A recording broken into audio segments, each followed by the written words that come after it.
Hi, I'm Angie. And I'm Jamie. Did you ever want to know the dirty details of your therapist's life? Join us for Therapeutic Happy Hour as we address the absurdities of life's daily expectations as best friends, mothers, and yes, even therapists. Welcome to the Shrink Show.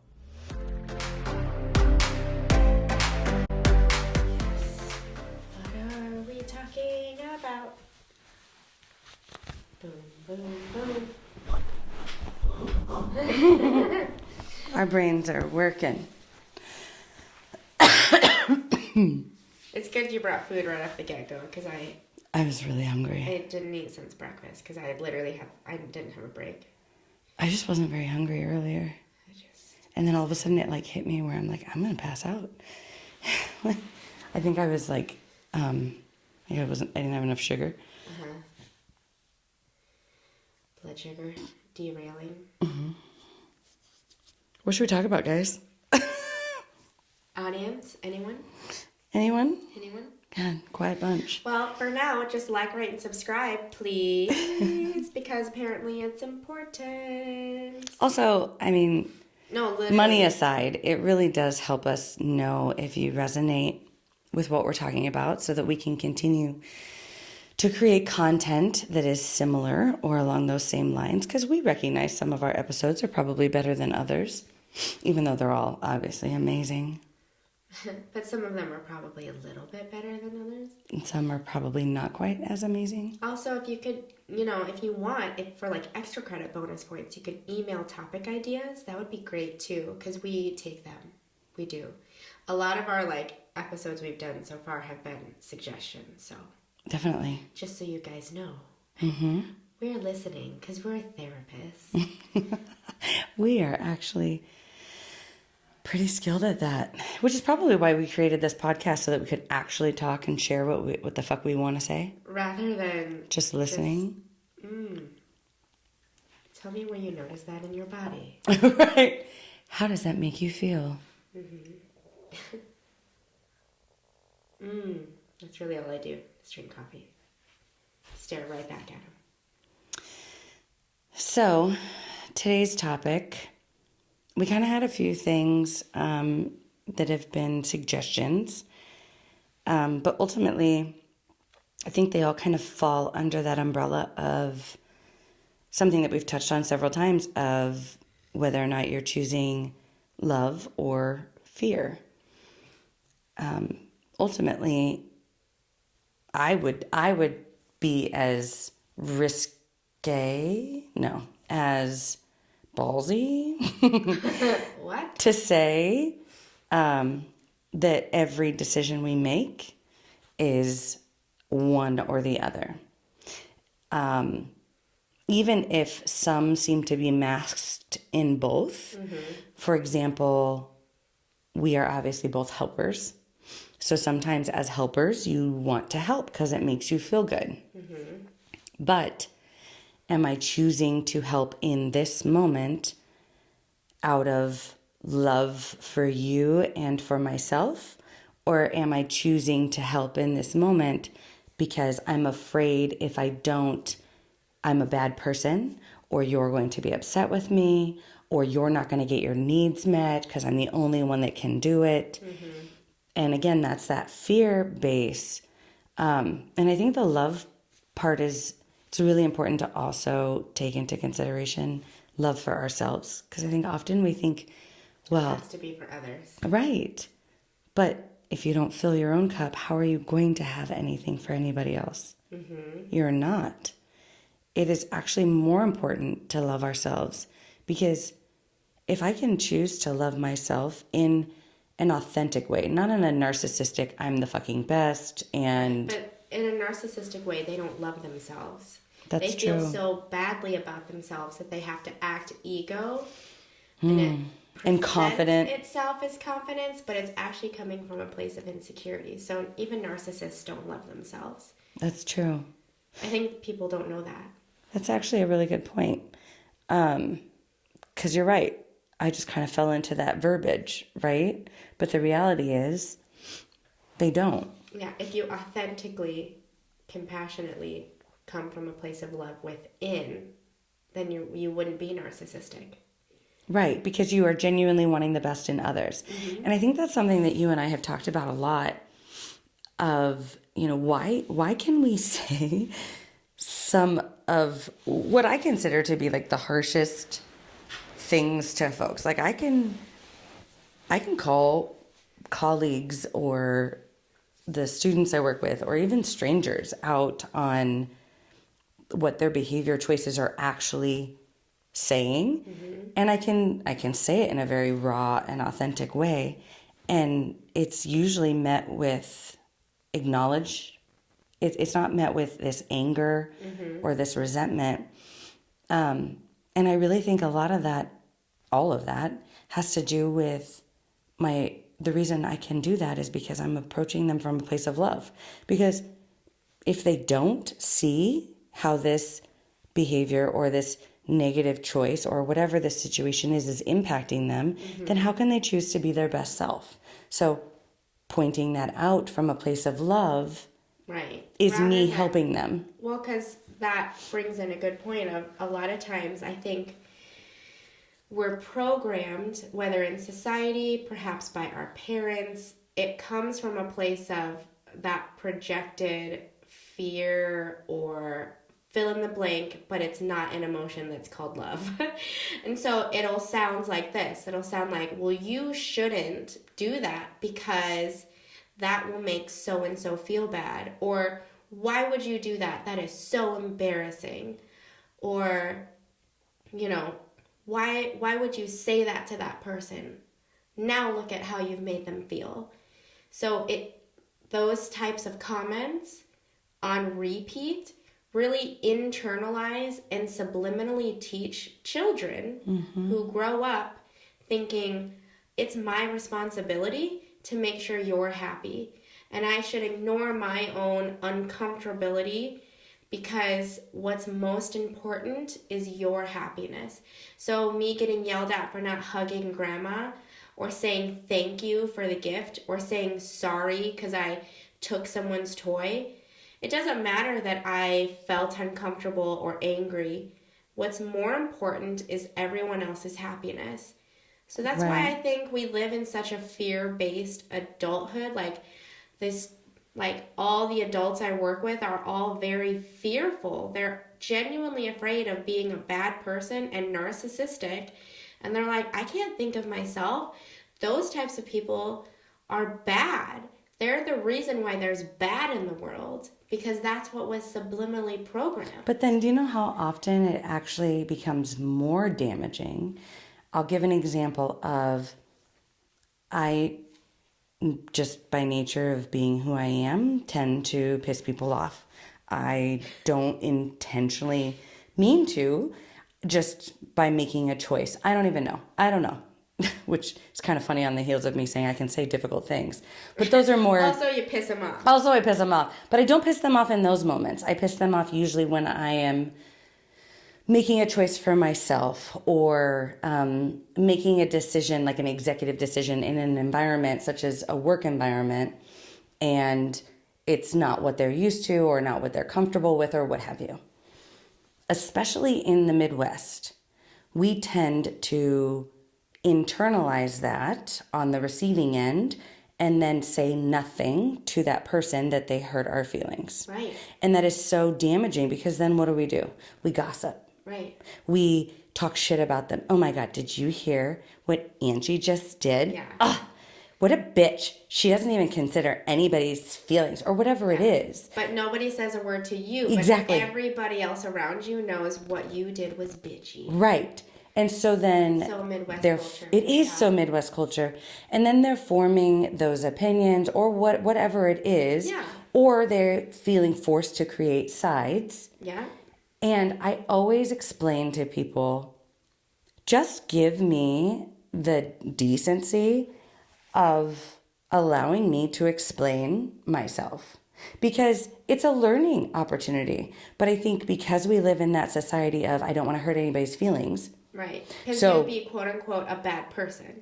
I right. want to be bad. So if my feelings are hurt by something you did, you obviously meant to do it. Right. You You're a obviously bad meant person. to hurt my feelings. Because if you grew up, again, hearing, like, if you took a kid's toy and you were supposed to give it back and say sorry, at some point you still have to say, yeah, it's hard having to wait for that toy and we have to give it back.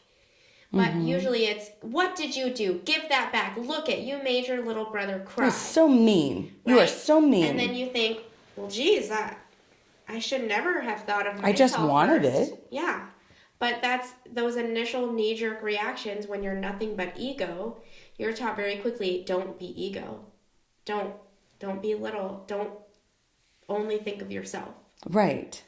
And so then we have that gossip, right? We have the and that causes so much damage on both sides now. Right. When, how often have we been on the opposite end where we have unintentionally offended somebody, unbeknownst to us, and then we catch wind of all this gossip, and because there are certainly those folks who love to hear it and then love to go tell the other person and create even more drama, right? You know who you are.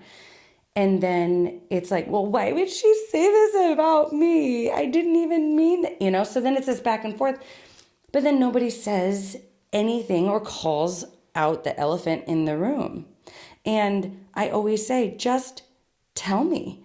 Because what you're then doing is you're helping me learn how I might be perceived in the world by some folks.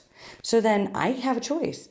I can choose to continue behaving in that way, knowing that I might alienate some people, or I can choose to make a change within myself and look at, well, why did I choose to do that hurt somebody else?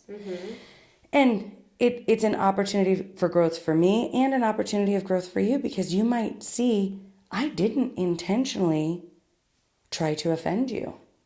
So now we might have healing and might grow stronger in our relationship because we chose love. But a lot of times we think choosing love is, well, I don't say anything mean to you. I don't say what I need. I don't tell you my feelings because that might hurt your feelings if I tell you that what you did hurt my feelings.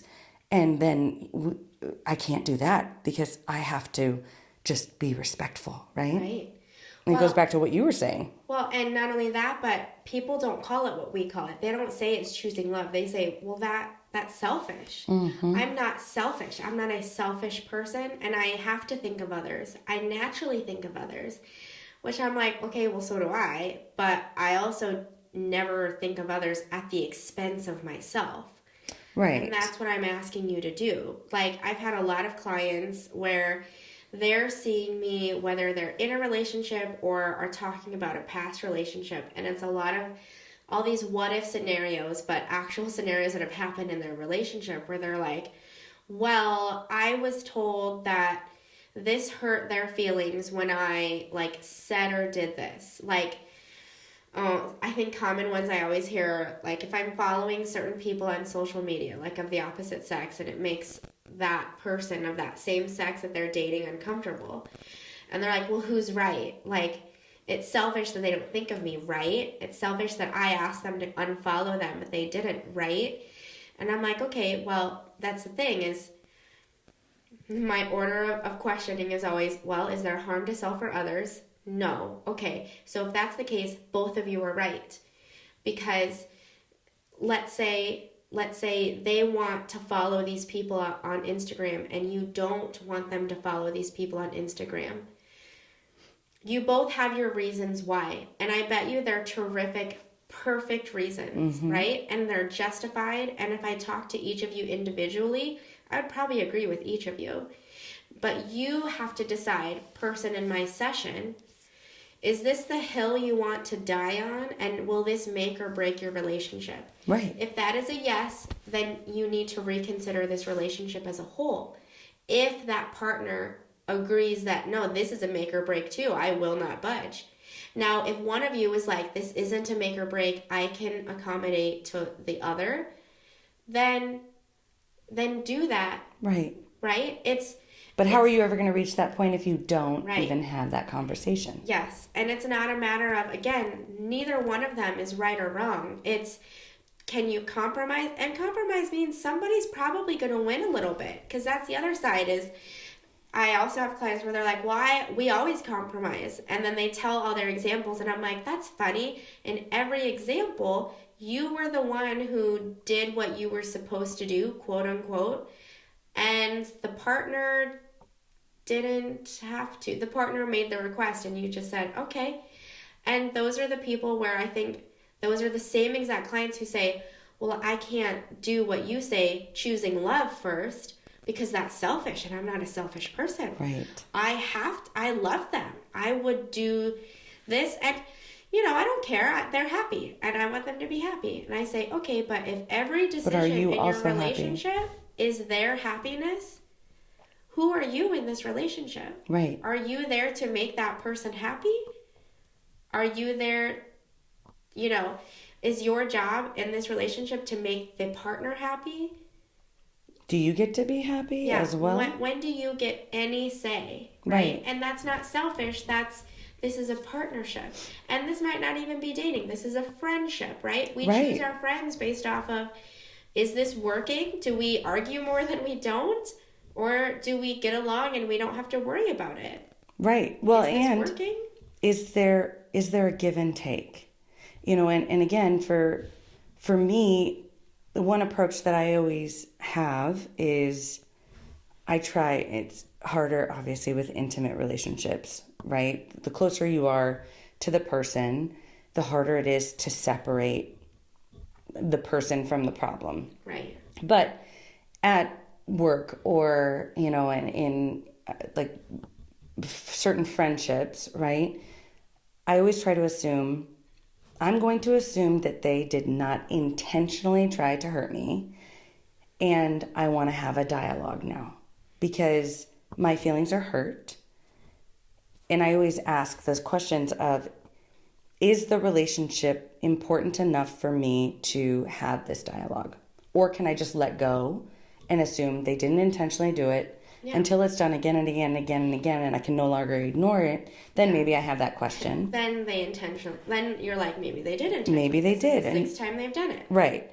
But if it isn't that and the relationship is important, then I'm going to have that dialogue of saying, hey, I don't think that you intentionally meant to hurt my feelings, but I wanted to just let you know, like, that choice that you made, it really caused something to come up in me.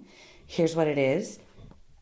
Can you explain to me maybe why or what reason you made that decision? And then allowing them that opportunity to explain. And what that does for me is it leaves me in a position where, all right, based on their explanation, either I can now assume, oh, they have a good heart, they don't mean to hurt, blah, blah, blah. Mm-hmm. Or I now need to create boundaries between us and not give in so much or not give so much of myself, because now I know what they are capable of holding. Right. And that's it. So it gives me either way, as long as I just go, kind of like you always say, and just lay it out. Yeah. Just lay it on the floor and see what they do with it. Right. But if I just ignore it and talk shit about them, I solve nothing. Right. Nothing happens.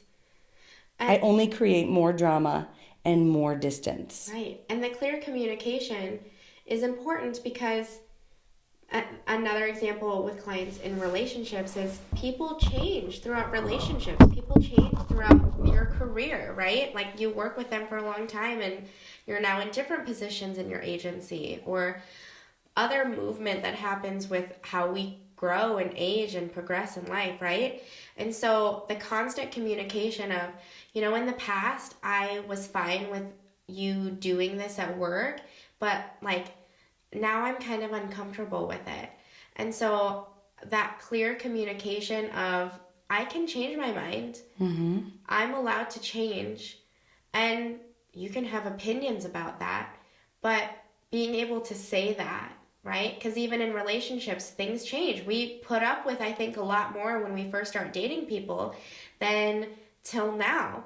And And I think that's a chronic argument with anybody who's been in a long-term relationship. And you're allowed to change. You're allowed to say, you know what, I didn't mind that at first, but now I do. And so it doesn't mean that, you know, that was right or wrong and how you handle it in the beginning. It is, I'm letting you know my expectations are different now. Well, we're also learning. Can you work with me in accommodating this? Again, is that a make or break work with me? Is that can we compromise? Can we figure out a way to make this grow with us? Somebody had used an example the other day about marriages that last a really long time. You're not married to the same person. You're married to 7 different people over a 50-year span because we are constantly evolving and changing and growing. Right. And so if I grow and you refuse to, then the relationship, I may have outgrown the relationship. Right. If we grow alongside one another, we are now 2 different people than we were when we first met. Right. And so it's choosing one another. And sometimes it is kind of like having a personal trainer that is like, get your ass up and get on this, treadmill because you'll feel so much better. And you're like, I don't want to. And we're kicking and screaming. But sometimes a lot of times that's what our relationships are doing, is they are forcing us to continue to evolve or move in a different direction and say goodbye. But again, a lot of that too is, am I afraid of ending a relationship that is no longer serving me because I'm afraid of being alone? Mm-hmm. Or I'm afraid of choosing myself, or I'm afraid that I have failed because this relationship is ending. Mm-hmm. And kind of along those lines of when you're talking about selfishness, is if I consider everything I do for myself to be selfish, and I'm asking the audience, is that out of fear or is that out of love? Is that fear of upsetting somebody? And who is that? Right. Are you upsetting yourself? Are you upsetting other people? Your standard of yourself? Do you feel like a failure because you can't be all things to all people? Because, especially I feel like people in serving professions do that often. Teachers, social workers, counselors, any other role. It's like sometimes we feel like we have to always say yes, yes, yes, yes, yes, because we know that we're capable of it. Or but this are is our we? job. We're supposed to be the helper. Right. Like if somebody texts me in crisis at 8:00, well, I'm the school social worker. I have to respond. But do I? Yeah. Right? Am I a failure if I don't? Right. Because I also have to choose. Social worker because I didn't and I saw it. Mm-hmm. And again, is that fear or love? Am I helping them because I love and care about them and I have the capacity in this moment and I'm feeling very drawn to it and I just really want to do this in this moment and it's not taking away. It won't fill up with afterwards resentment, anger, frustration, right? Doesn't come with that. That's not the price. Or am I afraid of, if I don't do this, that they're going to be upset with me, or that I am failing as a social worker, or I'm failing as a person in general because I'm choosing to relax and watch a show with my husband or my kids versus, right? So it's like who and what is the reasoning behind our decisions? So then we kind of talked about where this taught mindset of you're selfish if you think of yourself comes from. What do people do to get to this point, to get to where we are saying, come join us? That's a good question. How do I love myself? For me, one of the biggest things that I do is as I create intentions. So if my intention is to sometimes make difficult decisions that impact the lives of others, that might hurt somebody's feelings, or that might, create a boundary of any kind, I always have that dialogue of fear or love. What is my intention? So if I'm a supervisor and I have to have a difficult conversation with my supervisee because they're not fulfilling the job duties, right? A lot of times people are like, oh, I'm so afraid I just feel mean, and I feel like I'm just telling them they're a failure and yada yada. And I always try to think, okay, so let's say they have no idea that the decisions they're making aren't working, or that they are supposed to do something else. Yeah. An example of this, when I was like 20 years old and I worked at a children's shelter, right? So I hadn't really been taught how to have a really big grown-up job, right? So the director, it was like fucking 2:00 in the afternoon, and I'm sitting my ass on the couch with the kids. And he comes in and he starts sweeping the kitchen from lunch. And I hadn't done it, and it probably should have been done. Actually, it should have been done. So I should have had the kitchen clean. So he came down and he started sweeping. Now, I was like, cool. It didn't even cross my mind, because again, that's not how I operated. Well, I'm guessing you were hanging out with the teens for some reason, like the kids. Probably. Yeah, no, I was hanging out with the kids that I was working with, right? So to me, I'm quality, right? So the cleanliness is not that important to me. But I felt really bad, but he basically said, if the director is coming in and sweeping, perhaps that is a sign that you should get up and start sweeping, because it should be clean before the end of your shift. And I was like, oh, yep. Sweeping is important. It is. Having cleanliness. Cleanliness is next to godliness. Got it. Okay. Did I like how he said it? Not necessarily. Yeah. But presentation could have been better. But I'm assuming he was coming at me from a place of love, because I learned. It helped me grow, helped me become more mindful of that, which that does matter in a lot of jobs, in a lot of fields. Yeah. And it matters for the next person, because if I came into a dirty area, that would be frustrating for me. So then that makes me think of, how did you do that in your 20s? See it from like, oh, okay. Because it makes me think of stories I've heard of current employers dealing with employees who just walk out when they are spoken to that way.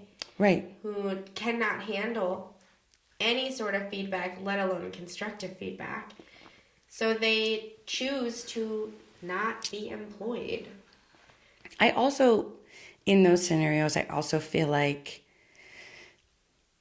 the employers are not always coming at it from a place of love. It's coming at it from a, do your fucking job, right? This is the job we hired you for, now do it. Instead of assuming that the person wants to be their best self and wants to do a good job. Because most people come into a job and they don't want to fail. People don't want to fail. And so if I assume that you don't want to fail, then perhaps bringing you in and saying, you know what? I've noticed this particular paperwork continues to be turned in late. Can you talk to me about what the struggle is that you're having? Allowing them an opportunity. Well, I don't understand. Yeah. I've never really been taught. Did you know the expectation is to have the sweeping done by 2, not started at 2? Right. Or do you know why this is important? Like, I can't even tell you how often I've been in a job where people don't explain why something is important. But if I know the why, and you're not just demanding something of me, I'm more likely to do it. Yeah. But how did you get to a place where you can I pissed people off all the time. Feedback. That's what I did. You know what? You're coming from a place of love, because people don't do that. How did you say, "Oh, you're coming from a place of love," as you talk to me kind of dickish? Again, I upset people a lot, especially in my younger years, and I would always be like, what is wrong with me? Like, what? Because it was never my intention, and I wanted the benefit of the doubt. And so I learned long ago, one of the things I wanted to be was what I wanted in the world. So if I didn't like to be called names, then I needed to work on not calling people names. If I wanted people to give me the benefit of the doubt because they misunderstood my intention or misunderstood what I was saying, or it was perhaps intentionally raw and inappropriate, but it's all I knew because of my childhood, right, or trauma response, and I wanted forgiveness, then I had to also offer that up to everyone else. And so for me, it was safer for my own mental health to assume that it wasn't met with animosity, and assume that if people were not inherently evil and not intentionally trying to hurt me, then how could I learn and grow from this? And if something they said brought up something in me, why? Yeah. Why did that make me feel that type of way?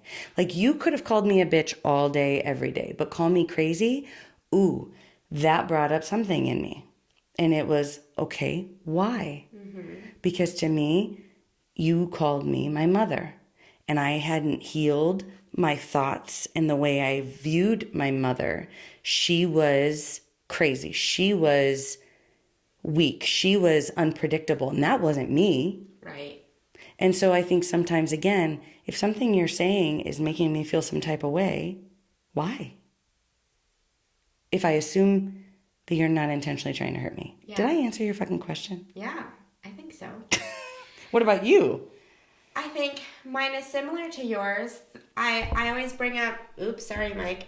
Sorry, listener. I always bring up examples of like where it comes from for the listener to hear, because majority of the time, if not all of the time, this fear-based or love-based response that we are attacking the world with comes from childhood, because these beliefs were installed in us when we were little. And again, not through a trauma or like traumatic experience, but just again how we were socialized to interact with other humans. You know, having to say sorry even though you were wrong too, but it doesn't matter because the other one's crying, or you're bigger so you should, quote, know better.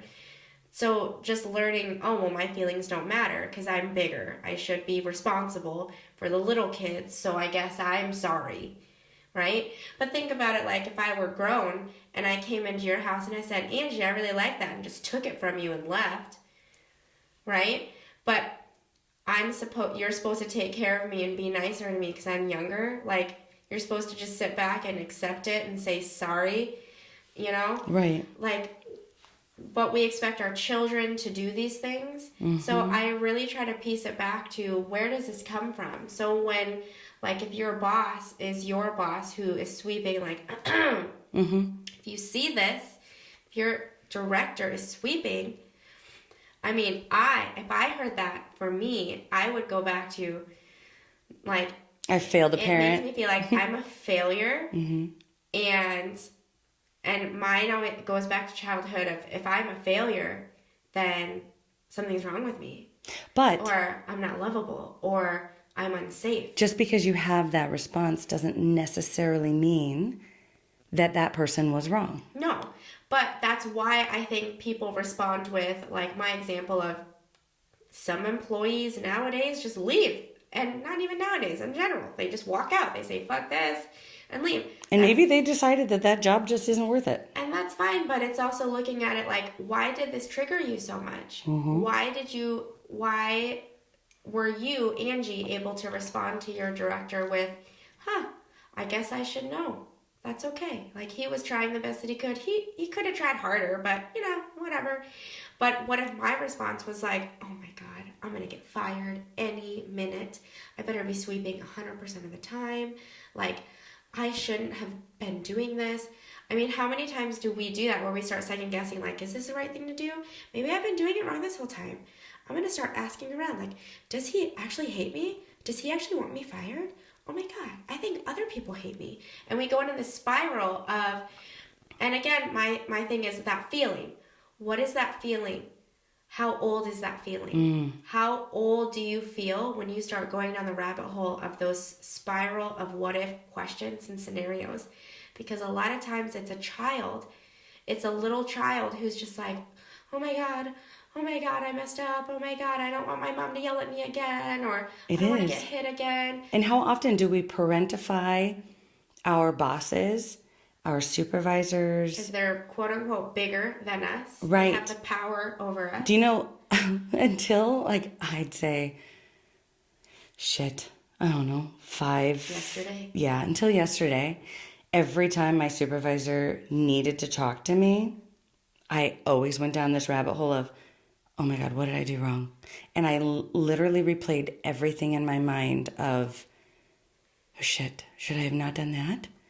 Did I not turn in? Oh my God. Did I not lock the door? You know what's so funny? So I used to do telemarketing, like all through college. Yeah. And it was scheduled, like it was an expected meeting once a week to meet with your supervisor and to sit down and like listen to a few of your calls and get notes. And the supervisors, knowing what I know now, they don't want to be an asshole. They want to give good reviews. Like, they truly liked us and wanted good reviews. Now, this was when I was like 19 to 22, and it depended on the supervisor. I had one supervisor, the way they would announce we're about to have our weekly meeting is they would just walk over to my phone, push the button so no new calls could come in, and then walk away. And that was my sign of like, come to the desk.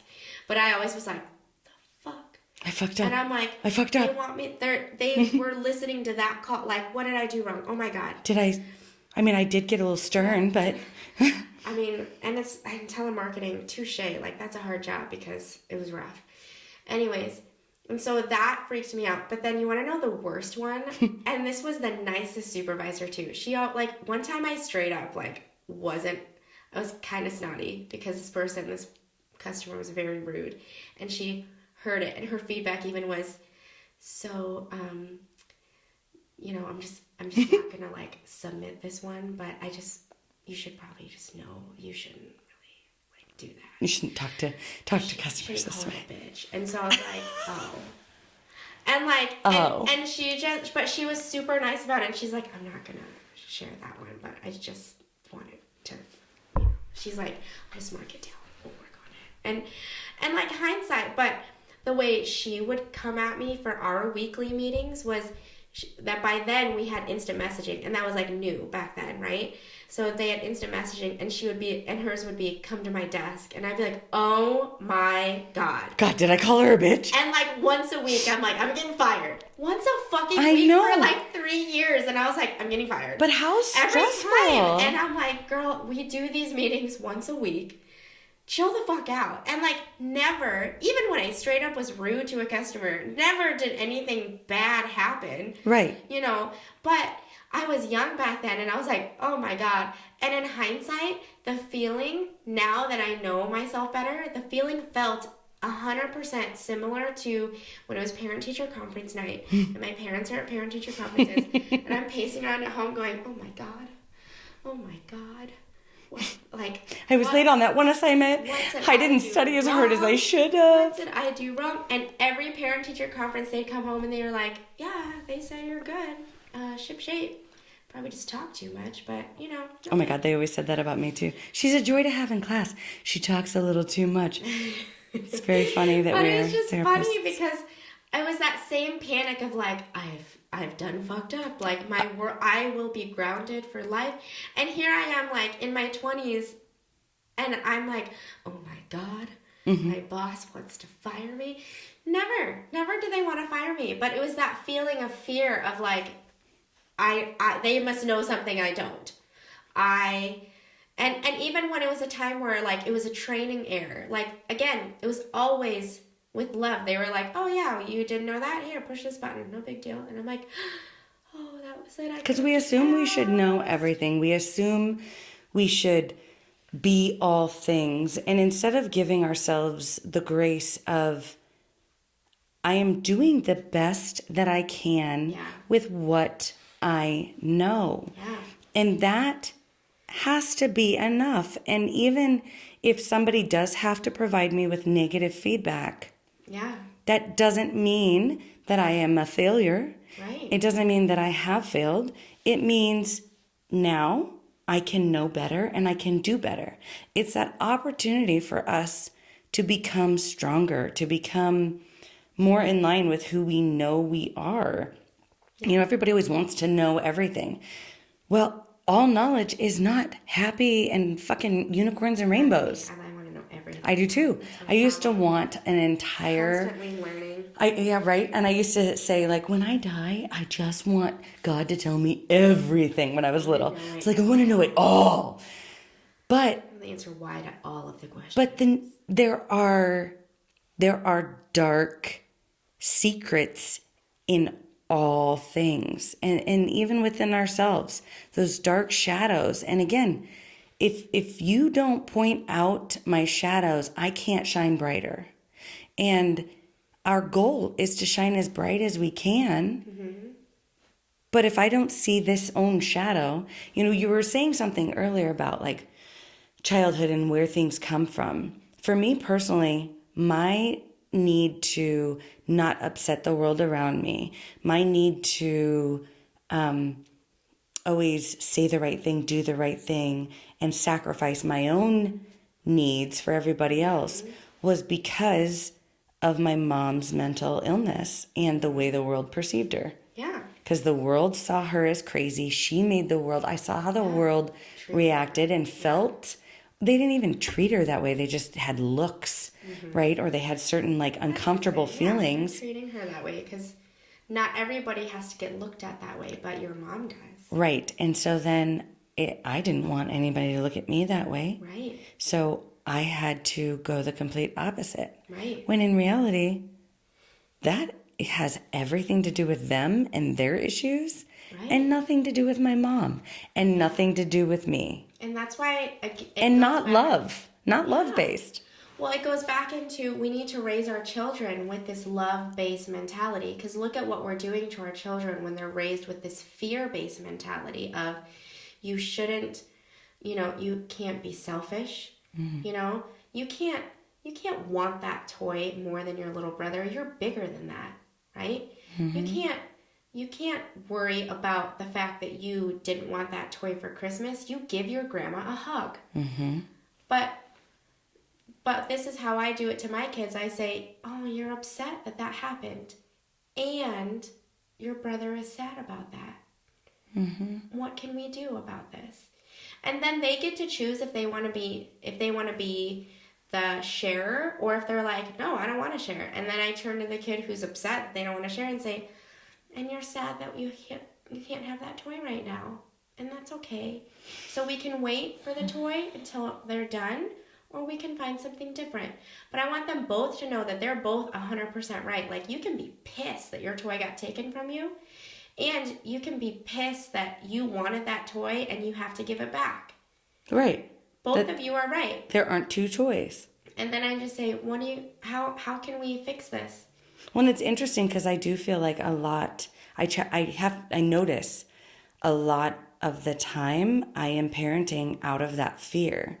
You know, when my kids are loud and big and bold, I mean, I don't know where they get their big personalities from. It makes no sense to me. It's like they are fucking adopted like their or something. Mom is raising them with brightly orange hair or something.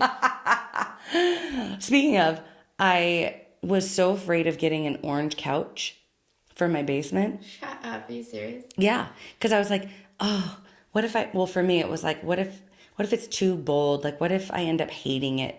Like, I don't have the kind of money where I can just go and replace it, but I can easily replace pillows, right? So I should get a nooch couch and then just get bold pillows. But I kept thinking about the orange couch. And so I was like, you know what? Fuck it. Things. If I keep thinking about it, then you better go buy it. Right. Well, I'm still waiting for the call for her to let me know if they can still change from the original gray that I had requested.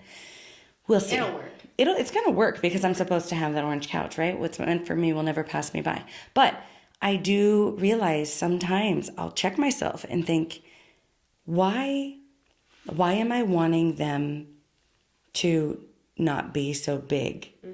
Because I don't want them to make the world uncomfortable, because I don't want them to be seen as difficult or the outliers or ostracized within their environments. But if I've given them all the tools necessary to recognize how they want to be in the world, they don't have to be fucking liked. Right. They don't have to dim their light to fit in like I did, right? And so it's like that, I have that constant like battle of just let them be. So imagine if you went to the flip side and you only praised when they were like outrageous and crazy, and you were like, yes, do it. Fucking be bold, be big. Because you were always afraid of it, and you were like, yeah, do it, and that was all you praised. Ooh, you know what? I should try that. Just be like, yeah, girl, go for that. Yeah, fucking jump on that couch and break that shit. Yeah. Because that's what they do. Why are you doing that? Jesus Christ, scale it back. Why are you constantly screaming? I mean, my 8-year-old screams at the top of his lungs with excitement, but all the time. And I'm like, I've never met anybody scream as much as you do. Like, there are some times where I'm like, okay, your big boldness is a little. It's a little loud. Little too much. Like, let's not do that in church. Just kidding, we don't go to church. But if we did, you would probably do that. And then I'd be like, ooh. Yeah. Praise Jesus. You know. Amen. Really likes Jesus. Praise but you know what's funny is my daughter had her Christmas program earlier this week, and there was one little boy who literally the whole time was like, yeah, like, go Jesus, and he was like the loudest, and you could only hear him, and I loved him. I was like, oh my God, that is fantastic. So it's funny because you are just you. Yeah, but it's funny how, like, you know, we can either see that as like, that is fantastic, or we could see it from, oh my God. Well, and what's funny is when it's another kid, yeah, I can praise it a lot easier than when it's my own. Right. Because then I'm fearful. It's not a reflection of you. Our children are a reflection of us. So typically I always tell parents, I go, what are you most stressed out about when your kid does fill in the blank? And what happened when you were little, when you did anything like that? Or if you saw that around you, what did that feel like when you were their age?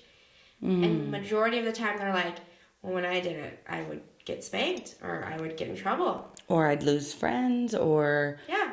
You know, I was bullied. The world would look at me weird, you know? Yeah. But again, it helps you grow.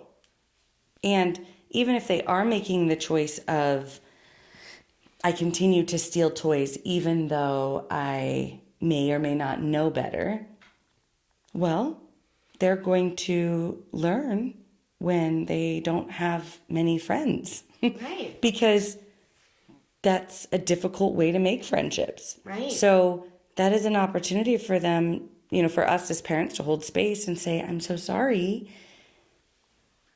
What can you choose to do differently? Because maybe they needed to, I mean, I definitely have to learn lessons the hard way. Yeah. Usually what I do, so like if my 2-year-old steals toys from my 5-year-old, and my 5-year-old is just like upset and dramatic about it, and the 2-year-old is just like, no, I don't want to share. I console the hurt child. I focus on the hurt child rather than focus on punishing. I focus on, oh my gosh, you look so sad.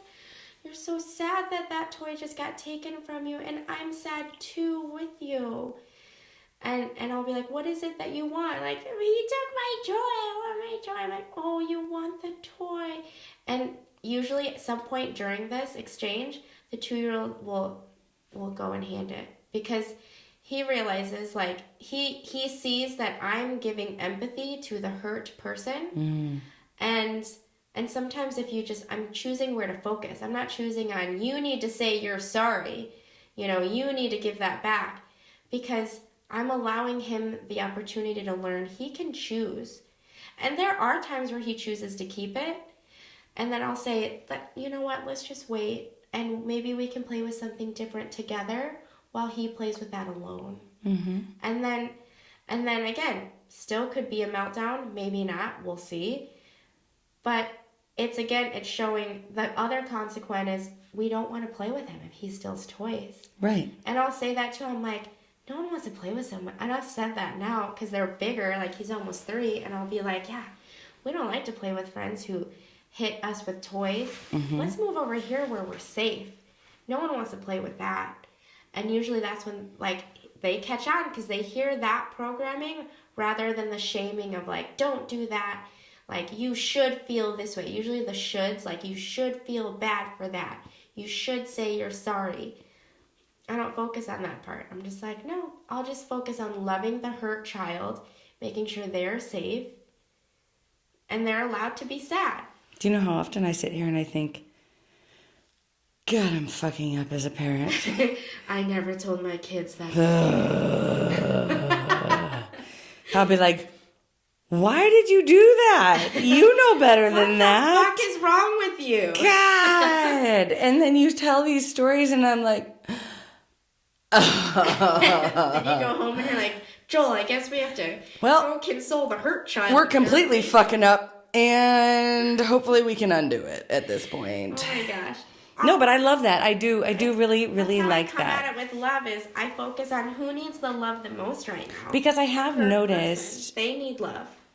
My children usually are capable of making the empathic choice. Yeah.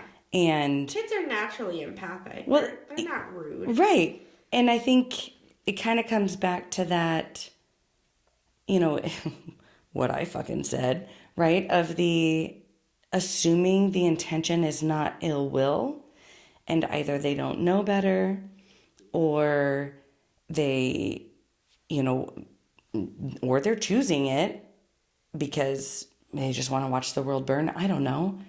But I think sometimes I respond to my children assuming that they just want to watch the world burn. Yeah. Why do you want to watch the world burn, you psycho? Oh my God, stop lighting fires in the living room. I'm just kidding. My kids don't do that. Yeah, only the one time. But I want my children to understand and learn that, yeah, sometimes people don't know. And I've said that to him, like, because the little one, I'm like, he doesn't know how to share as good as you do. And that's not fun. Or they don't know how they impact the world around them. And so it's just a matter of teaching them they're allowed to be sad. They're allowed to, you know, choose something differently.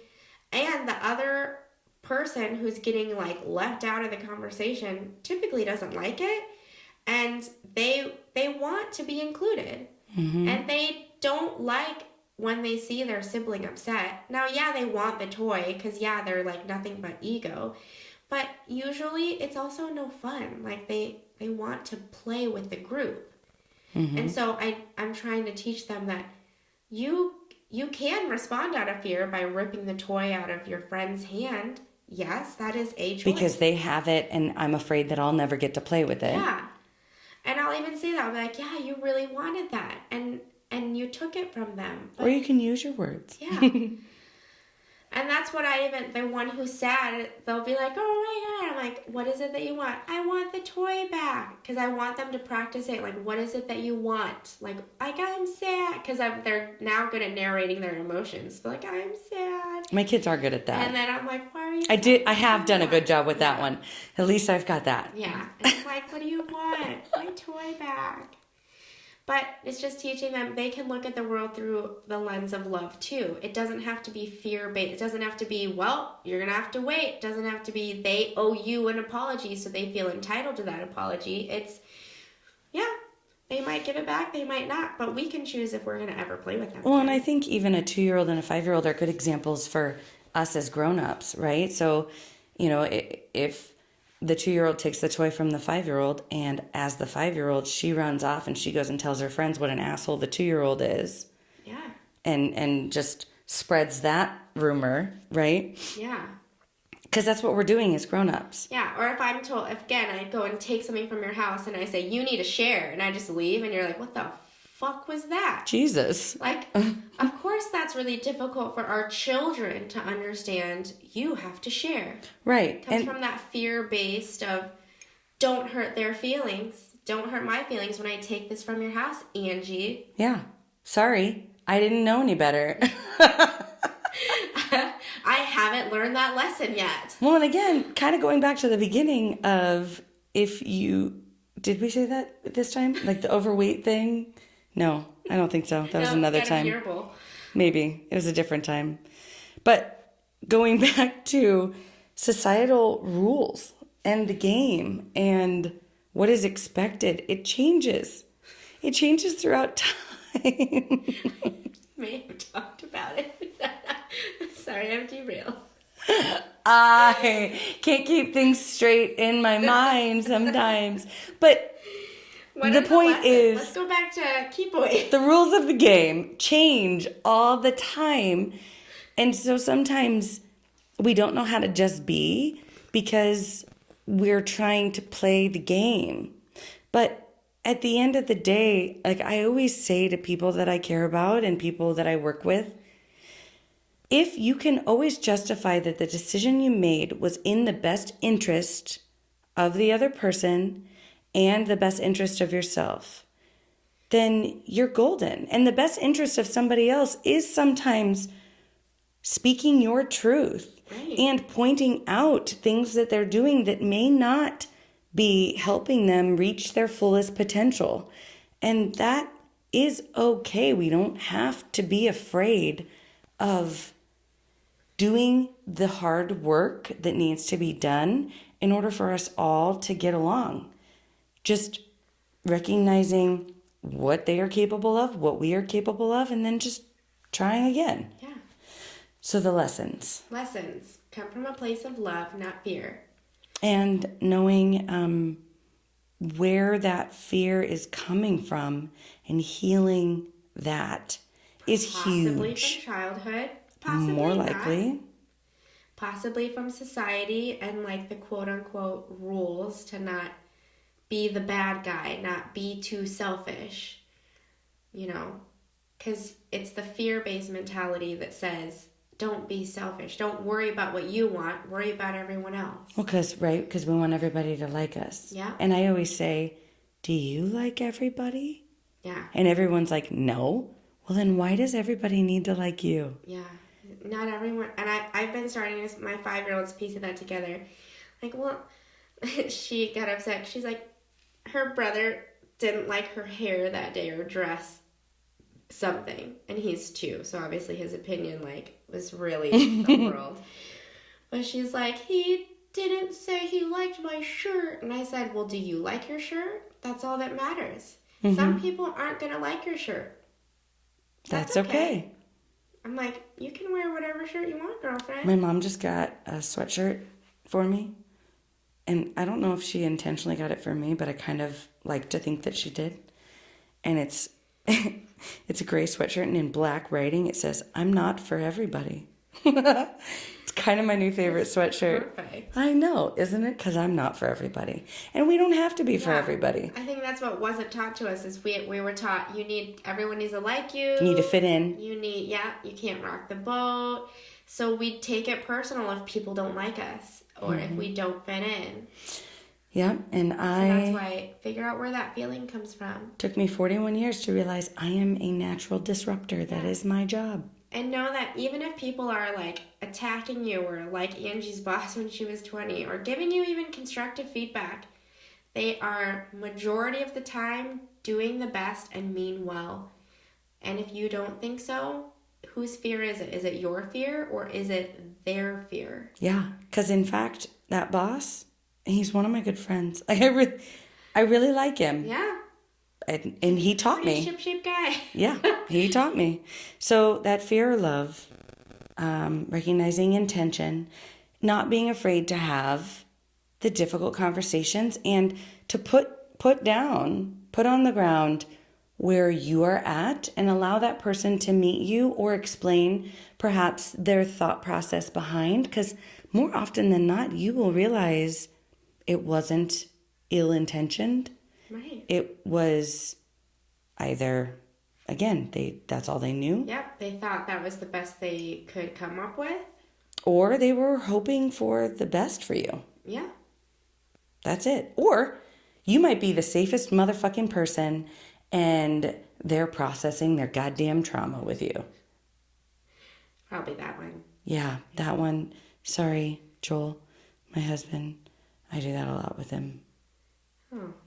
Yeah, I'll like lose my shit on something that is mundane. And he'll be like, what the fuck? Like I just lost my shit on him the other day about like male. Was it sweeping? It was male privilege and white privilege and all this shit. And I just was like, I bet you he was responsible for it, right? Right. He did that. Yeah, he did all of that in society. And the next day he's like, what the fuck?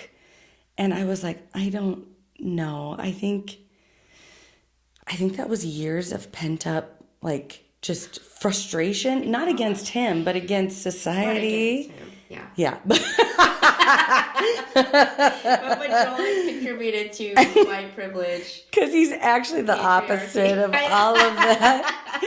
So that's kind of why he was like, what? I didn't deserve any of that. And I'm like, you didn't. You are 100% right. You just happen to be a white man in my vicinity, and that was something I needed to process, and you were the safest person for me to just unload. And I didn't even realize that's what I was doing until the next day. I was like, oh my God, I'm an asshole, but thank you for allowing that space for me. Anyway, I derailed. Okay, so our mugs. Mugs. Yours is perfect. Mine is choose love. Well, that's the answer to this podcast. If you want to just skip to this part, you've basically listened to the entire episode. I'm going to put that in the show notes. Just skip to, I'll tell you what the timestamp is. Timestamp. Okay, so mine is, I drink this coffee so you all may live another day. Let's see. Coffee is energy and fuel. So I fuel myself. I don't know. Okay, I got one. Okay. So sorry, guys. We pick our mugs without realizing what we're talking about. I know. Okay, so I drink coffee. So you may live another. Okay, so this is a fear-based mentality. Mine is the love-based mentality, because this is saying, well, I'm not responsible for it being a good day, but it's my coffee's responsibility. Oh. And rather than looking inward and saying, who told you you needed that coffee? Yeah. And who told you, and why are you tired? And why are you not enough without coffee? Are you not self-caring enough? Yeah, why are you not enough without your coffee? And then if you're not enough, then why does that mean everybody else has to die? Why did you take it to this homicidal place?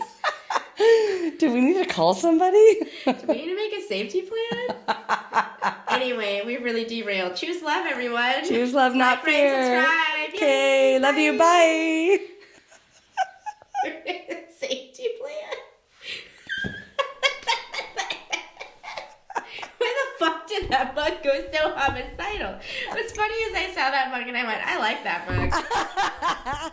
Because that's how you see the world. If you think we're cool, please like or subscribe so you'll stay up to date on all things The Shrink Show. Feel free to follow us on Instagram, Twitter, or Facebook at The Shrink Show. You can also visit our website at theshrinkshowpodcast.com. Thank you for choosing to spend a portion of your life with us. And remember, don't take yourself too seriously. Life is all a giant shrink show. A Huda Media Production. Side effects of listening to this podcast may include side aches or snorting from laughter, impromptu jazz hands, nodding in agreement even though you might be listening alone, an occasional "you said it, girl," and mild cases of existential dread. This podcast is strictly for entertainment and informative purposes only and is not intended or implied to diagnose, treat, or otherwise substitute for professional mental health, medical, legal, or other advice. Thank you.